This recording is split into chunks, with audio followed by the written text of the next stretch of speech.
N'ayez jamais peur de dire la vérité à un créateur de contenu. N'ayez jamais peur de taper sec à quelqu'un que vous aimez sur les réseaux. Si vous ne dites pas la vérité à la personne, vous n'aimez pas cette personne. Moi, déjà, personnellement, c'est une des raisons pour laquelle je suis beaucoup le grand si. Taper sec du camin. Bien que ça vous énerve, bien que souvent il est très radical dans ses vidéos, il a 100% raison. Quand quelqu'un fait quelque chose de mal ou de bizarre, tu dois lui taper ça sec. Ça, c'est même une des valeurs fondamentales dont beaucoup sont déjà en train de perdre.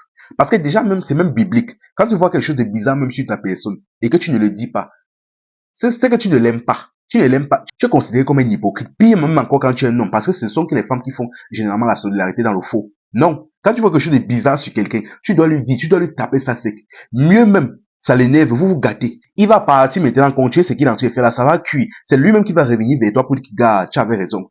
Vous allez vous réentendre. Mieux vous faites comme ça. Vous devez comprendre que je sais que beaucoup ne vont pas accepter, mais vous avez tous un devoir moral envers votre ami. Vous avez tous ce qu'on appelle un devoir moral envers votre ami, vos proches. C'est-à-dire quand vous voyez votre ami fait quelque chose de bizarre, vous savez que ce qu'il fait là n'est pas normal, que ce n'est pas bien, ou que ça peut le détruire. Vous ne lui dites pas, vous ne lui faites pas remarquer. Et que demain ça cuise sur lui, vous êtes un peu en partie responsable. Parce que vous avez vu, vous n'avez rien fait. Parce que même dans la justice, quand tu vois quelqu'un qui est en danger, tu as l'occasion de l'aider et tu ne l'aides pas. Une fois au tribunal, tu seras condamné pour non-assistance. Même dans ce genre de simples situations-là, tu le vois faire quelque chose de bizarre, tu ne le dis pas. Le jour où ça cuit sur lui, tu as une certaine responsabilité dans ce qui lui est arrivé. C'est pour ça que moi je suis beaucoup le grand si. C'est vrai qu'il énerve beaucoup, souvent, énormément les gens parce qu'il tape ce qui est de manière souvent très violente, mais moi, j'aime ce qu'il fait. Et ce qu'il fait là est très bien. Surtout qu'à notre époque, déjà, il ne faut plus chatouiller les gens. Il ne faut même plus un peu tenter de chatouiller les gens.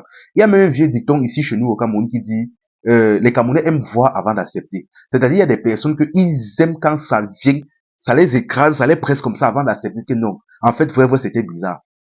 C'est pour ça que généralement, il faut d'abord les avertir en avance. Le plus intelligent va écouter, le plus stupide, le plus stupide va quand même partir faire. Mais quand ça va cuire, il va revenir. C'est mieux ainsi. Faut pas faire comme certaines personnes, dès qu'ils voient tout, ils savent que c'est bizarre. On appelle ça l'hypocrisie. Tu vois, c'est bizarre, tu ne le dis pas, c'est l'hypocrisie.